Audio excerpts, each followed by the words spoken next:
Good afternoon. Uh, this is two hands that we are doing. Both of these hands have me in the cutoff. And what's notable is that today marks 100 days where I have done two hand reading exercises, at least two hand reading exercises per day.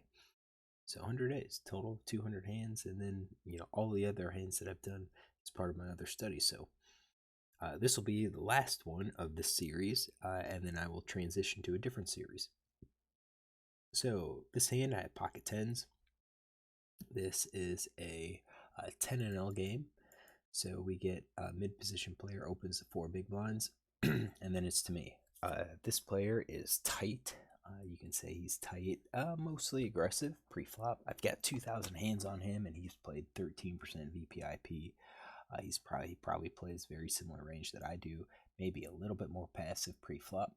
You can see his raise first in from mid position is 9%, so he is going to be a pretty tight range here. If we just go to 10%,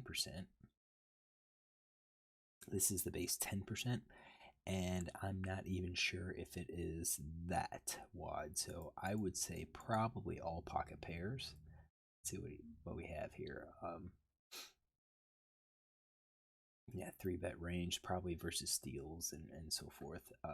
I would say all pocket pairs there. We're going to take out ace 9 suited, probably doesn't raise that. Probably ace jack suited, take that out.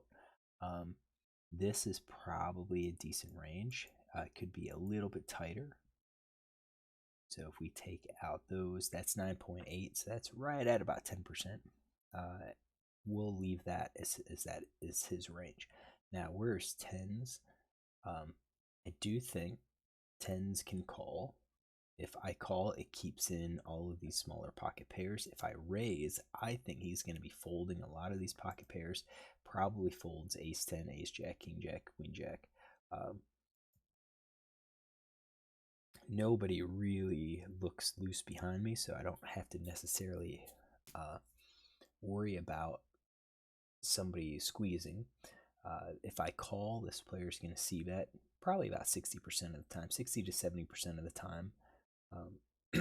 He'll c-bet flop, and then on turn, his percentage really drops off. So I do think he's turn honest, only c-bet if he has a hand.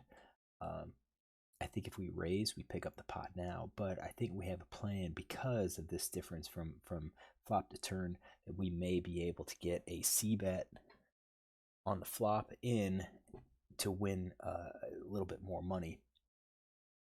We can still make, if we raise, we can get that money, pick up what we have in there right now, because you could see his fold to pre-flop 3-bet is actually pretty high, 71%. He's going to be folding a lot to a 3-bet.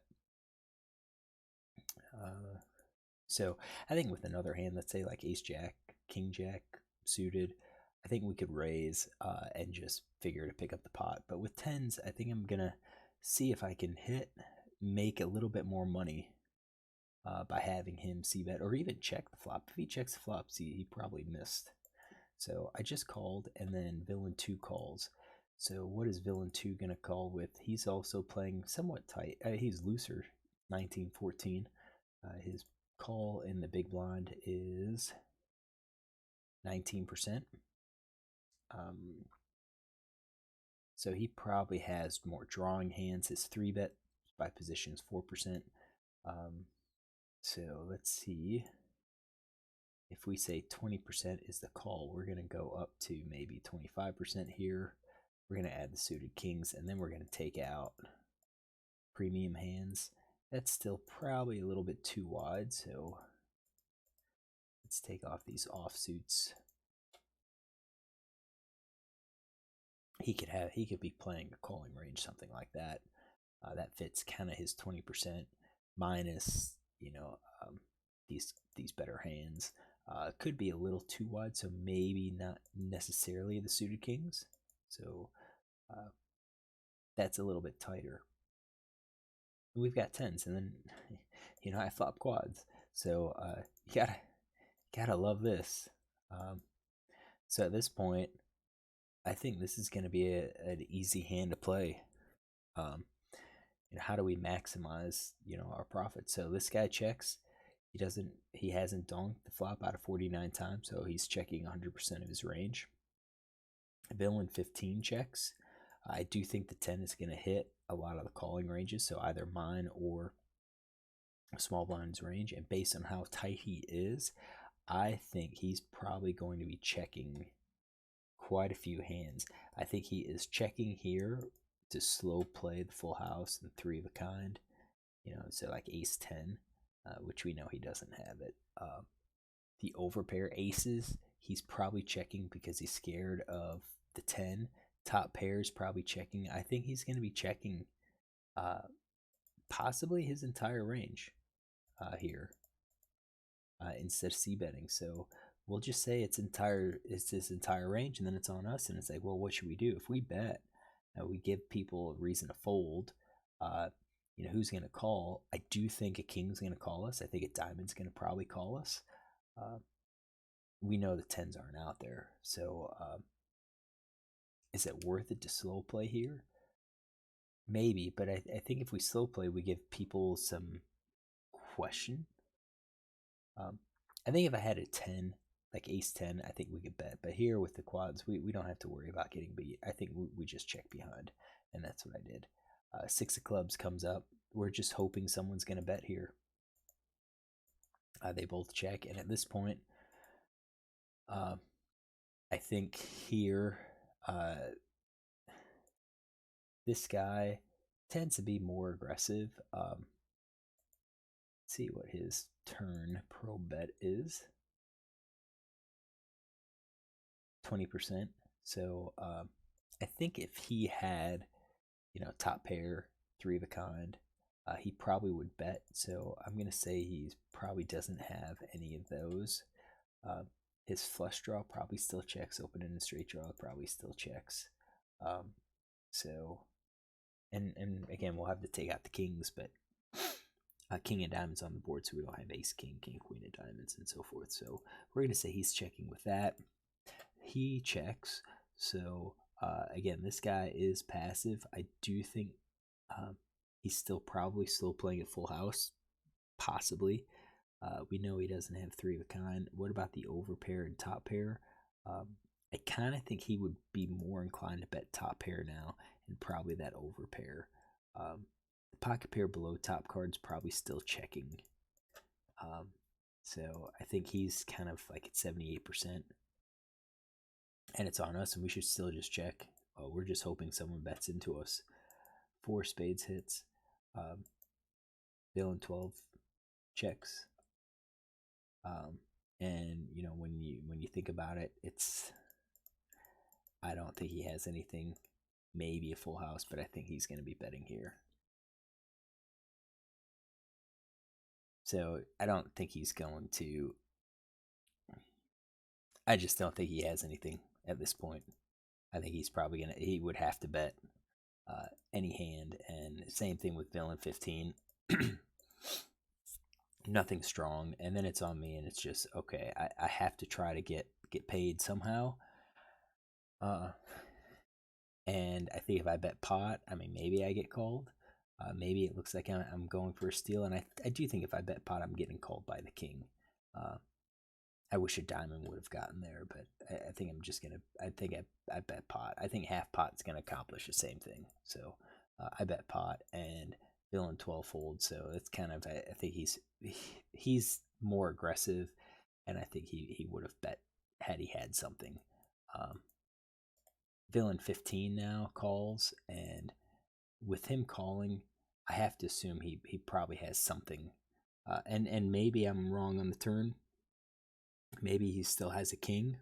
But I think when he calls, we're looking at something like that. I'm not even sure if he has a weak pair, one of these smaller pocket pairs. I think it's going to be something bigger. So he calls me and he shows queens. So that is one of those pocket pair below top pairs. I guess he kind of got scared. I think the 10s got him scared. I think the kings got him scared. So we had this in his range. So that's hand number 1. Let me close things up and get hand number 2. All right, hand number 2 is ace queen offsuit. folds to the hijack, who raises 2.6. And I think this is a spot where we probably need a raise here. A lot of times we've been just calling in the cutoff, and we've been calling because we've had a lot of tight players behind us. But here you can see we have a 44-11 in the button, a 31-9 in the small blind, 43-18 in the big blind. Ace Queen, I think, especially Ace Queen offsuit, is going to be doing a whole lot better if we raise and get our heads up. If we just pick up the pot, we just pick up the pot. I think Ace Queen suited might be a slightly different story. I think with the suitedness allows us a little bit more playability post flop. We could bet, we could raise on flush draw, backdoor flush draw boards. We don't have that luxury with Ace Queen offsuit, so I kind of feel like we need to be raising this here and try to isolate. Do I think Villain 3 has a good hand? I think he's got a decent hand. He's playing 16-9 right now, and in the mid position, his raise first in is 10%. It does look like he plays a little bit, plays position a little bit better. So if we just kind of go with what we think, we said 10%, he could easily be raising with something like this. So let's just go check his. So it's 3-bet range, 4-bet range, pretty tight. Call 2 bets from the blinds, attempted steals. Yeah, I just don't think he's going to be raising a whole lot. That's 10%. And he might not even have those, but we're gonna include those pairs in anyways. If I 3-bet, I do think he's gonna be folding a lot of those hands. Maybe he continues his fold to 3-bets 27%, so maybe he just dumps his small pocket pairs and then continues with all of this, which means my Ace Queen is going to dominate Ace Jack and Ace 10. It'll be ahead of King Jack, dominate Queen Jack, King Queen, and so forth. So I think that's that range. And then what ends up happening is that the button calls, and the button's going to actually be fairly wide. He's playing 44-11 right now. I think my call further encourages him to call. He's calling with position. His button VPIP is 50% right now. Only 27 hands, but still he's playing 44% of hands right now. So let's give him a pretty generous range. Suited connectors, suited one gappers, probably these aces. We want to make sure that he has connectedness and suitedness. So this might not be wide enough, but 39%, I think it gives us a starting point. So just of what we know, we have call 2 bets in position with sixes, and that's about it. That's about all we can say. So out of 27 hands, that's pretty wide. And I think if we raise, he folds a lot of those hands. So the board comes out 10-6-3 with 2 spades. Doesn't hit us, doesn't hit Villain 3. He checks. For his C-bets are 85% in position, 55% out of position. So I do think he's a little bit more cautious with his C-bets. And then on the turn, I think it is strictly, if he has a hand, he will C-bet, which appears like he doesn't. So what is he going to C-bet? I think he's probably going to C-bet these over pairs. Top pair probably, but then probably nothing else other than the flush draw. But there is no flush, so I guess the flush draws are the spades. I think that's going to be probably his C-betting range. A pocket pair below top pair, I mean, so that's 36.6% right there. That's probably okay. He probably bets with a higher frequency when you have big cards on board. Bets lower frequency on a board like this. So I think that's his C-betting range. He checks. So let's get these hands out.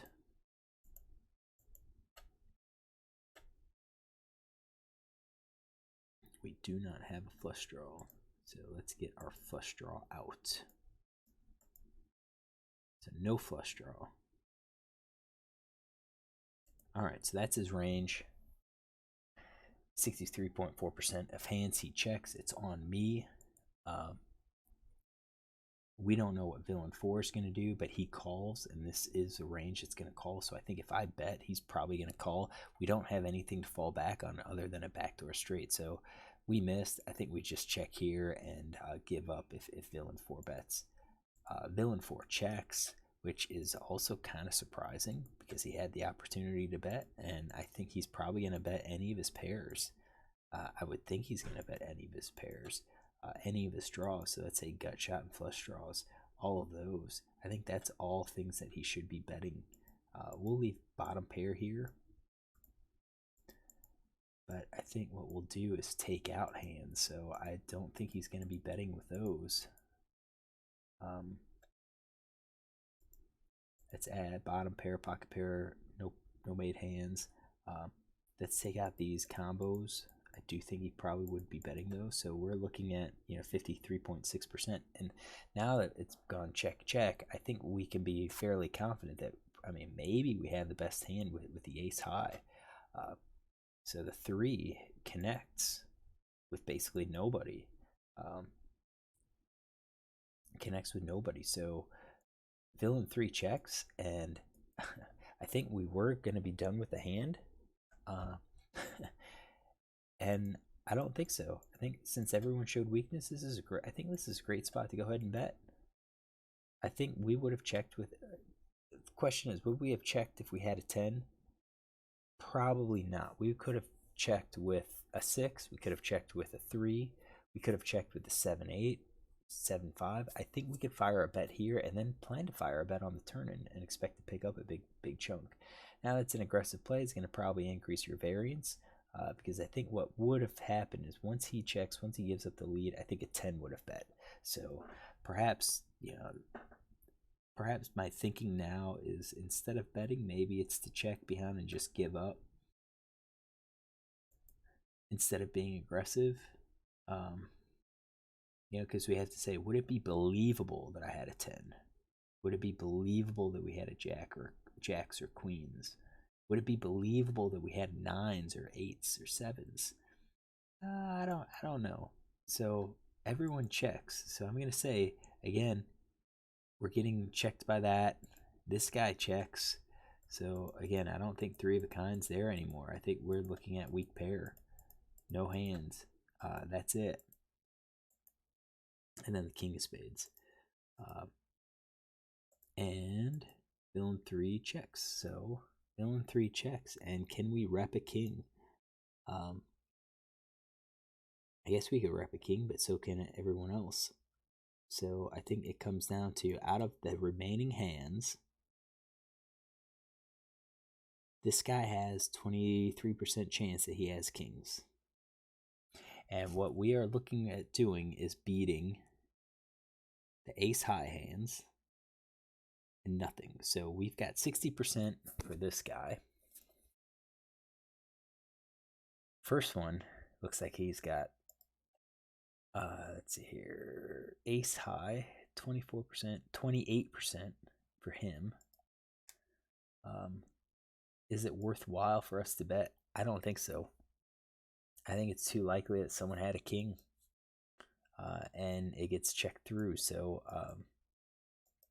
villain 3 shows ace queen. We show ace queen. He shows ace 5. Now we've got ace queen in his range, and that is part of that weak pair ace high hand. So I think if we bet, it's possible that he folds, but I think we're getting called by top pair, and we're definitely getting called by top pair. We might get called by one of these weaker pair hands. So anywhere from 24 up to 70%. What about this guy? Yeah, we have ace 5. That's in his range. So if I bet, is he gonna call? Maybe not. I mean, of the 2 players, I would expect ace queen to call, but again, both of these players would be calling with an ace high. We split the pot. Could we have taken the full pot? Maybe, but I'm gonna stand by my claim that, look, if we were gonna bet, we would have bet just on the flop once he gave up his lead. And would it have been a smart bet? I don't think so, because we really don't have any backdoor potential. We've got overcards, backdoor straight, but with two people in the pot and one guy that's a loose player behind us, I think this is a hand that we just fold. Check fold and look for the next hand. So 100th day in a row to do this. This is our second hand. I'd say look tomorrow for a couple more hands, but I don't think we're going to continue this. I think we're going to call it quits for 100 days and try to do something else. So look tomorrow for possibly a new type of analysis.